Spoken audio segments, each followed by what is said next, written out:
tutorial honetan, posta elektronikoko erantzun lehenetsiei buruz hitz egingo dugu.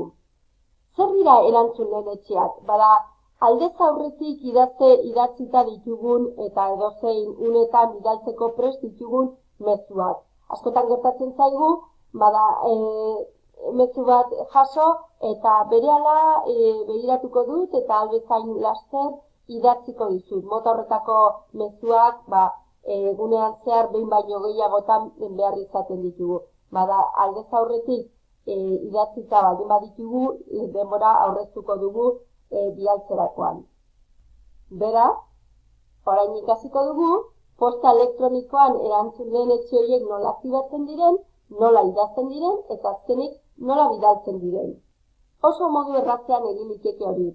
Hasteko korreora, gure posta elektronikora joango gara, eta ezarpenetan, hementxe dugu, ezarpenetan, labs deituriko atalean, aktibatu egingo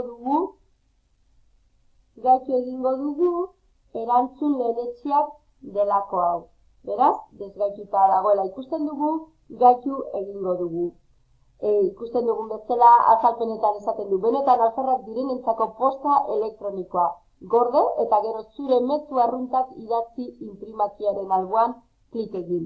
Iragazkiak erabiliz ere posta elektronikoak automatikoki bidali ahal izango dituzu.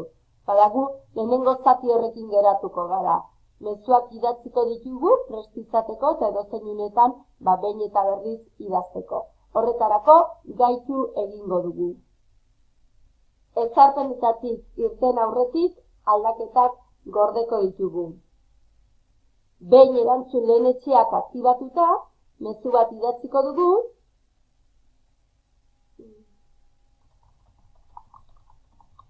Adibidez, jaso dut zure mezua, eta bertan esango diogu, jaso dugula beraien mezua eta arretaz irakurriko dugula, eta bezain laster idatziko diogula erantzuna. Horretan, klikatuko dugu hementxe eta erantzun lehenetsietan erantzun lehenetsi berria hautatuko dugu. Honela, jaso dut zure mezua izenarekin gordeko dugu mezu zehatz hau. Lehenetsitako mezu hori beraz gordeta geratzen da. Hurrengoan, idaztean, nahi baldin badiogu norbaiten mezu bat jaso baldin badugu eta nahi baldin badiogu erantzun, hementxe hautatuko genuke, erantzun lehenetsietan jaso dut zure mezua eta ikusten dugun bezala dena kargatzen da, guk idatzitako, aldez aurretik idatzitako mezu hori eta edozein aldaketa edo egin nahi izango bagenu, hementxe izango genuke aukera editatu eta edozein moldaketa egiteko. Eta horrelaxe bidali egingo genuke mezua. Beraz, lehenetsitako mezuak hementxe izango ditugu, txertatzeko, gordeta dagoela ikusten dugu, izen horrekin gorde dugu mezuak, eta beste batetik nahi izango bagenu ezabatu ere egin dezakegu.